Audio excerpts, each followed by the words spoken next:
brother ကျွန်တော်ကိုပြရတစ်ခွက်လားကျွန်တော်တဲခွဲနေလို့အဲ့ဒီ story မပါတဲ့ရှစ်နဲ့ကျွန်တော်အမြဲလွဲနေလို့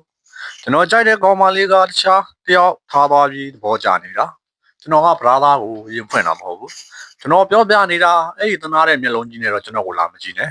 bro